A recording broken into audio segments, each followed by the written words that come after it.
Voici, en quelques lignes, mon histoire flippante, que j'ai pu vivre, âme sensible, s'abstenir.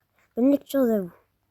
J'avais 15 ans, à cette époque, et une amie à moi avait organisé une fête chez elle, tranquille, pour se retrouver un peu entre amis.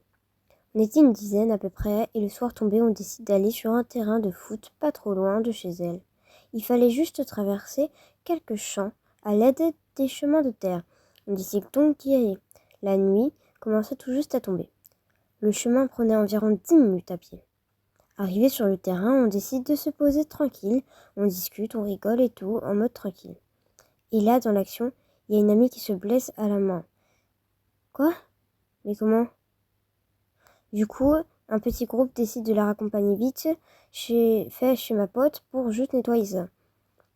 On se retrouve donc séparés en deux groupes. Ouh là là là là là là. Dans les films d'horreur, ne jamais se séparer. Un groupe qui va soigner la blessée et l'autre qui reste sur le terrain tranquille. Mais pourquoi vous vous séparez? Vous pouviez pas aller avec elle? Je sais pas. En plus, elle a dû faire vraiment mal s'il fallait nettoyer tout de suite. Je fais partie du groupe qui reste sur le terrain.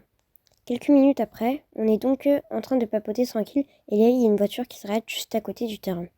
Il laisse son moteur allumé, il ne bouge plus. Comme on était un peu éloigné, on ne voyait pas qui était dans la voiture. On voyait juste une voiture.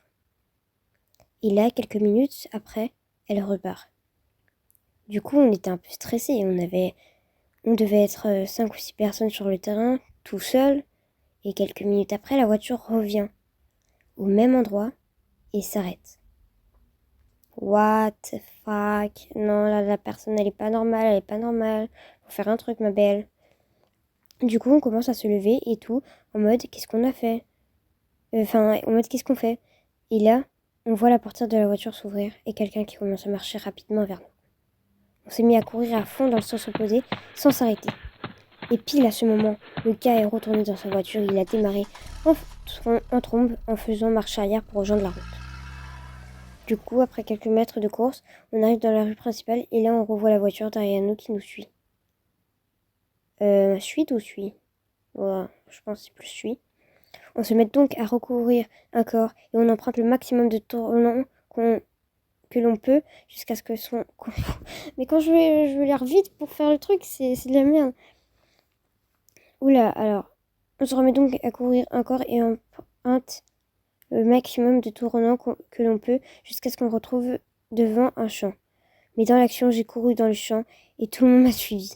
Comme les champs n'étaient pas hauts, on était obligé de marcher à quatre pattes et on levait la tête de temps en temps. Et là, qu'est-ce qu'on voit? 2 voitures qui font le tour du champ en mode ils cherchaient quelque chose ou quelqu'un. Du coup, on appelle l'autre groupe au téléphone en leur racontant ce qu'il se passe. Quelques minutes après l'appel, toujours cachés dans le champ, les voitures qui continuent à faire le tour.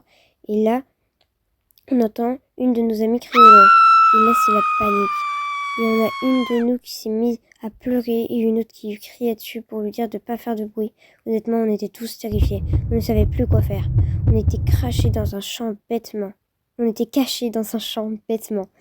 Après quelques minutes de patience, ma pote nous rappelle tranquillement en lui disant qu'on pouvait revenir, que c'était juste des gens qui voulaient nous faire peur. Quelle blague! À quel moment tu te dis qu'on va faire peur à des jeunes en leur courant après? Ah là là, j'avoue. Après cette information, on rejoint donc l'autre groupe. Et là, on apprend que le cri qu'on a entendu, c'était notre pote qui était blessée. Quand elle a vu la voiture, elle a paniqué et elle a couru vers une maison en criant. Et est partie se cacher dans leur jardin. Oh non! C'est celle qui nous a invités qui a eu les burnes pour aller parler aux gens et leur dire d'arrêter.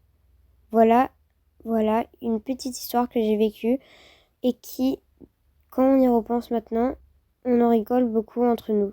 J'en ai une autre du même genre, mais là j'étais seule dans la rue et c'était vraiment pas cool. Merci d'avoir lu. Et ben, son histoire était très intéressante. J'ai vraiment adoré, ouais. Format long, c'est bien en vrai.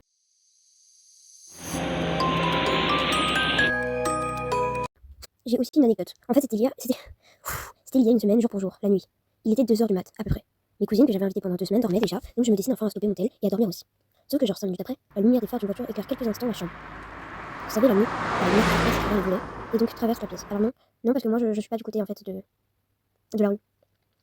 Je me dis que c'est normal. Après tout, la route était en face, donc voilà. Je précise qu'on n'a pas de voisins. Puis j'entends les chiens. Bon, ça va, tranquille. Non, en vrai, 3 chiens, c'est tranquille, hein. Ils sont là. Boum, ils sont bien dressés. Tcha, attaque. Boum, plus de méchants. Personne. Aboyer. Comme pas possible. Puis s'arrêter avant de réaboyer.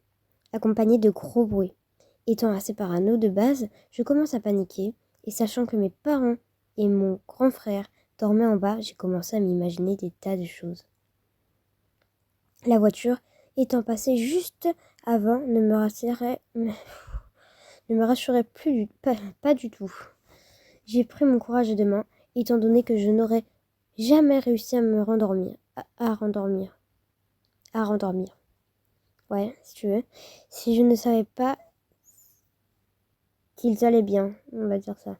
J'ai donc rallumé mon tel et j'ai activé les lampes torches. Je suis sortie sur la pointe des pieds, au cas où, et pour pas réveiller mes cousines, sauf que la porte de ma chambre a grincé. Quand je l'ai fermée, je me suis dit, super la discrétion. S'il y a quelqu'un, je suis cramée. Ah non. Ensuite, je suis redescendue et j'ai vu la porte du jardin ouverte. Oula, c'est plus drôle là d'un coup. Alors que je l'avais moi-même fermée, ce qui ne me rassurait pas du tout. Oui, j'ai changé la phrase. Quand je suis partie, j'essaie de me rattraper, mais je suis rentrée au salon et j'ai vu mes parents et mon grand frère qui allait très bien. J'ai expliqué à ma mère que j'avais eu peur pour eux et elle m'a dit que c'était mignon. Mais meuf, mais tu te rends compte de la situation? Et que j'étais courageuse car à ma place, elle serait jamais descendue. Et après, elle m'a dit que c'était quand même con parce que je suis descendue avec mon tel et que s'il y a vraiment quelqu'un, j'aurais été dans la merde avec eux. La voiture étant passée avant n'était donc qu'un hasard car les chiens avaient aboyé. Oula. Quand ma mère était sortie de la douche et la porte du jardin était ouverte car elle venait de y sortir et avait oublié de la refermer. Oui, elle a pris sa douche à 2h du mat. Merci pour la frayeur, maman. Waouh!